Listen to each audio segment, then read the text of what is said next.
गैरसैंण में इस बार बजट सत्र की शुरुआत होने जा रही है और क्योंकि बहुत सारे लोगों की ये आशाएं हैं कि ये सत्र उनके लिए बहुत ज़्यादा अच्छा होगा। हमारे साथ वित्त मंत्री प्रेमचंद अग्रवाल जी मौजूद हैं।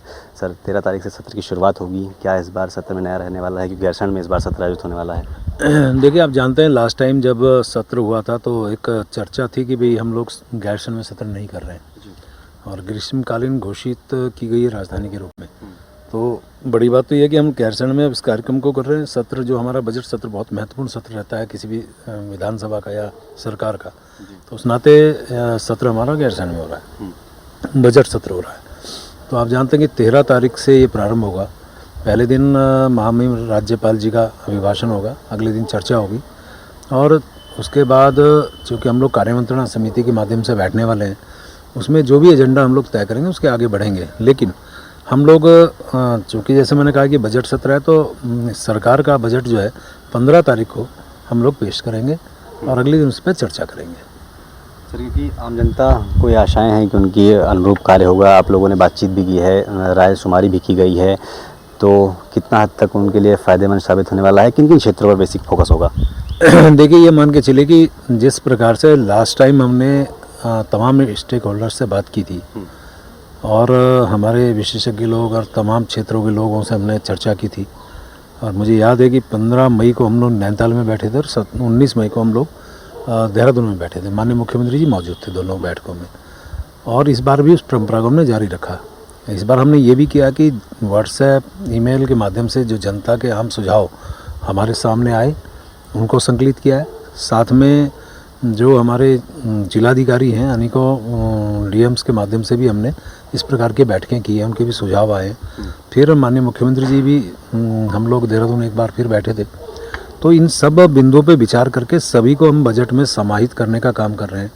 अच्छी बात ये होगी कि ये वाला बजट हमारा जो है पूरे जनता को फोकस करके हम लोग इस बजट में अनेकों प्रावधान कर रहे हैं। जैसे महिलाओं के लिए विशेष रूप से, युवाओं के लिए विशेष रूप से, बेरोजगारी को कैसे हम दूर करें, यानी कि रोज़गार कैसे हम ज़्यादा से ज़्यादा लोगों को दें, ये सारे बिंदुओं पे प्रमुख रूप से इस बजट में हम लोग प्रावधान कर रहे हैं। और मुझे लगता है ये समावेशी बजट होगा, अच्छा बजट होगा। जनता ने पिछली बार भी सराहा था, उम्मीद कर रहा हूँ इस बार भी बजट में भी लोगों को अच्छा लगेगा।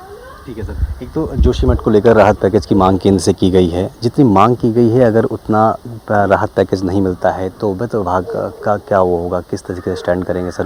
पुनर्वास इतने बड़े स्तर पर कैसे होगा?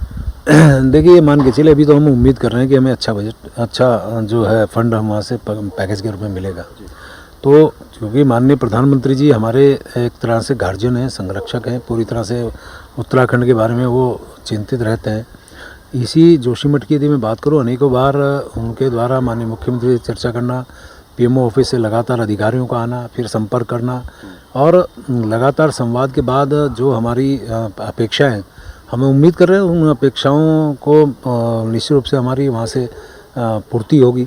और मुझे नहीं लगता कि कहीं भी कोई दिक्कत आने वाली है, क्योंकि जोशीमठ जो एक आपदा हमारे यहाँ आई थी, इसको आप जानते हैं कि जिस प्रकार की समस्या हमारे सामने आई है तो हम लोग पहले से ही गंभीर हैं, सरकार हमारी गंभीर है। माननीय धामी जी 2 बार वहाँ जा चुके हैं, अनेक बार उन्होंने बातचीत की है, तो उम्मीद कर रहे हैं वहाँ से ठीक ठाक हमें राहत पैकेज मिलने वाला है। सर, एक अंतिम सवाल, सत्र को लेकर ही विपक्ष लगातार आक्रामक है और पिछली बार भी सदन में देखा गया था। इस बार कई मुद्दे हैं, कई ज्वलंत मुद्दे, चाहे वो जोशीमठ को लेकर हो या पेपर लीक भर्ती का मामला हो, उसको लेकर सदन में घेरने का प्रयास कांग्रेस करेगी।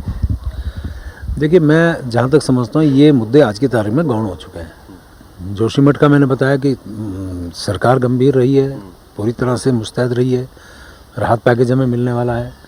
और पेपर लीक मामले में मुझे लगता है ये पहली सरकार है जिन्होंने इतना कड़ा एक्शन लिया। फिर नकल अध्यादेश भी लाया गया है और उसके साथ साथ जितने भी सामने जो ज्वलंत मुद्दे दिखते हैं उसमें सरकार पूरी तरह से गंभीर है। विपक्ष चूँकि अपनी पहचान बनाने के लिए या यूँ कहिए कि वो अपनी प्रेजेंस दिखाने के लिए वो कुछ भी कहे, लेकिन आज उनके पास कोई मुद्दा रह नहीं गया है। और मैं तो उनसे एक अपील कर रहा हूँ, आप जो भी मुद्दे लाएं, सरकार पूरी तरह से उनके हर मुद्दों का जवाब देने को तैयार है। और बस इतना अनुरोध कर रहा हूँ कि एक नाहक मुद्दे या इस प्रकार के मुद्दे की पिटे पिटाए और पुराने वो परंपराओं के आधार पे उस प्रकार के नहीं, कोई ऐसे मुद्दे लाएं जो जनता को भी इसका लाभ हो। क्योंकि ये सदन जब बैठता है, सत्र जब चलता है तो जनता भी अपेक्षा करती है कि उनके ज्वलंत मुद्दे इस प्लेटफॉर्म पे उठेंगे और उनके निराकरण होंगे। तो सरकार तो तैयार है, वो क्या लाते हैं उनके ऊपर देखते हैं। ठीक है, धन्यवाद। तो हमारे साथ वित्त मंत्री प्रेमचंद अग्रवाल जी मौजूद थे और ये बजट समावेशी बजट होगा। इसमें महिलाओं के लिए, बेरोजगार युवाओं के लिए कई प्रावधान किए जाएंगे। कैमरामैन विजेंद्र दुड़ी के साथ मैं हिंदी खबर, देहरादून।